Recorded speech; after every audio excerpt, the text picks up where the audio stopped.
साथीहरु आज म तपाईहरुलाई रुममा स्टिल र्याक कसरी जोइन गर्ने भनेर सिकाउँदै छु है। हामीले सबभन्दा पहिला बजारबाट किनेर ल्याएको स्टिल र्याकलाई कसरी जोइन गर्ने लागौँबाट सबै यो र्याकहरु भयो।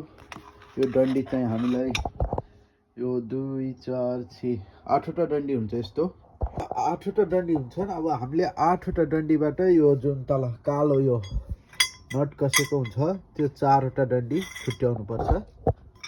त्यसपछि हामीले प्याकेटमा यो हुन्छ कालो क्याप। अब त्यो क्यापलाई कसरी लगाउने, अब हामीले कतिको साइजमा पहिला तल हेर्ने 1 2 यहाँ लगाउनु पर्छ। अब यहाँ क्यापमा अप लेखेको हुन्छ, अप लेखेको तिरबाट यसरी लगाउने। अब आफूलाई कतिको हाइट चाहियो त्यही अनुसार गर्ने। एकैतिर दुईटा लगाउनु पर्छ। दुईटा लगाएपछि तपाईको यस्तो हुन्छ। ल हेर्नुस्, अब सबैमा यसै गरेर लगाउने। यो क्याप सबैमा लगाइसके तपाईहरुले तल कति ग्याप राख्ने तल पनि लगाउन सक्नुहुन्छ। मलाई चाहिँ अलि लामो ग्याप चाहिएको भएर माथि लगाएको छु, तल ठुलो सामानहरु तल राख्नुहुन्छ भनेर। त्यसपछि तपाईहरुको विचार हो, तल लगाए पनि हुन्छ, तल लगाएर तलको भाग खाली राखेर यहाँबाट र्याक लगाउन सक्नुहुन्छ। अब चाहिँ र्याक हाल्ने, अब यो हुन्छ। यसलाई कसरी हाल्ने भनेर म देखाउँछु तपाईहरुलाई। हामीले लगाउनु पर्छ। अब तपाईहरुले हेर्न सक्नुहुन्छ यो यतातिर गहिरो भाग हुन्छ, उठेको भागलाई माथि पार्नु पर्छ। त्यसैले अब हामीले अघि क्याप लगाएको डन्डीलाई यसरी हाल्ने अनि यहाँ यसरी दबाउनु पर्छ, नत्र फुस्किन सक्छ। सबैलाई त्यसै गरेर हाल्ने। खासै गाह्रो छैन, सजिलो छ। यसरी हाल्ने।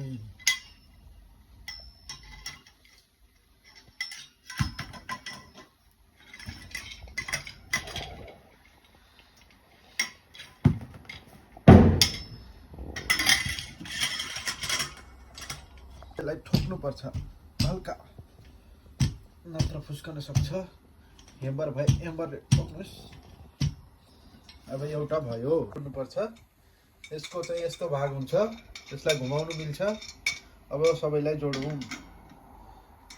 बाबा यो 4 वटा जोडिसक्यौ। अब हामीमा यस्तो र्याक 3 वटा मात्रै बाँकी छ। अब तपाईहरुले कति ग्याप राखेर बनाउने हो त्यो तपाईहरुले अड्कल्ने कुरा हो। जोडिसक्यौ 1 2 3 4। अब यति फरक राखेर हामीले क्याप जोड्यौ। अब यसमाथिबाट फेरि अर्को र्याक हाल्ने। यो चाहिँ दोस्रो र्याक।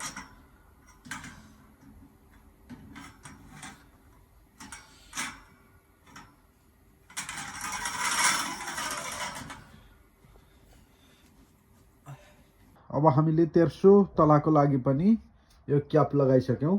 यो क्याप चाहिँ सबैको यो गनेर यहाँ हुन्छ 1 2 3 4 5 6 7 8 9 10 11 12 यसरी गनेर बराबर तरिका लाग्नु पर्दछ, नत्र तपाईले र्याक राख्दाखेरि नमिल्न सक्छ पछि तपाईलाई।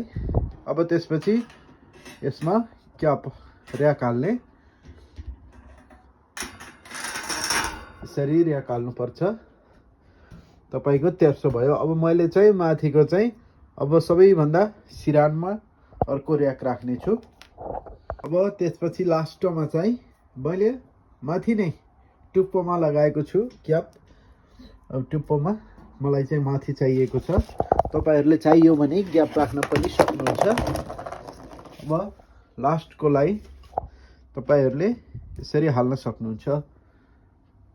यो उल्टे भयो, सरी। यसलाई सुल्टे बनाएर तपाईहरुले यसरी हाल्न सक्नुहुन्छ। त्यसपछि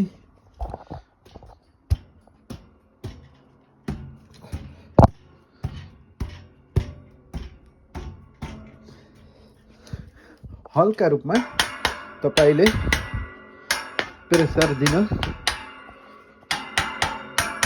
बलियो हुन्छ यस्तो गर्यो भने, पछि फुस्कने सम्भावना कम हुन्छ। हेम्बर भए हेम्बरले गर्नु होला।